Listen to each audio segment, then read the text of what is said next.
ইরানের বিরুদ্ধে কোনো রকম সামরিক অভিযানে নিজেদের ভূমি বা আকাশসীমা ব্যবহারে অনুমতি দেবে না সৌদি আরব। সৌদি সরকারের ঘনিষ্ঠ দুটি সূত্রের বরাতে বুধবার এ তথ্য জানিয়েছে বার্তা সংস্থা এএফপি। সূত্রগুলো জানায়, যুক্তরাষ্ট্রের সম্ভাব্য সামরিক হামলার হুমকির প্রেক্ষাপটে সৌদি আরব এই বার্তা সরাসরি তেহরানকে পৌঁছে দিয়েছে। রিয়াদ স্পষ্টভাবে জানিয়েছে তারা ইরানের বিরুদ্ধে পরিচালিত কোনো সামরিক অভিযানে অংশ নেবে না এবং এই ধরনের কাজে সৌদি ভূখণ্ড বা আকাশসীমা ব্যবহার করতে দিবে না।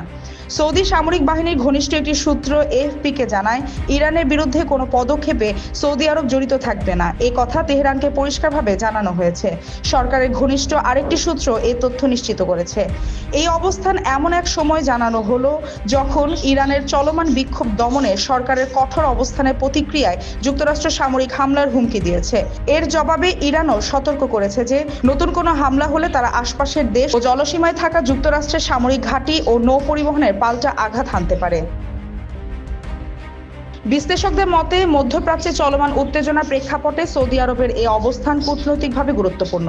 সাম্প্রতিক বছরগুলোতে দুই দেশের সম্পর্কে টানাপোড়েন থাকলেও চীনের মধ্যস্থতায় সৌদি আরব ও ইরানের মধ্যে সম্পর্ক পুনঃস্থাপনের উদ্যোগ নেওয়া হয়েছে। সেই ধারাবাহিকতায় রিয়াদের এই অবস্থান সরাসরি সংঘাত এড়ানোর ইঙ্গিত দিচ্ছে। উল্লেখ্য, পারস্য উপসাগরীয় অঞ্চলে যুক্তরাষ্ট্রের উল্লেখযোগ্য সামরিক উপস্থিতি রয়েছে, যার অংশ হিসেবে সৌদি আরবেও মার্কিন সামরিক সম্পদ অবস্থান করছে। ফলে ইরান যুক্তরাষ্ট্র উত্তেজনা বাড়লে সৌদি আরবের ভূমিকা আন্তর্জাতিকভাবে বিশেষ গুরুত্ব পাচ্ছে।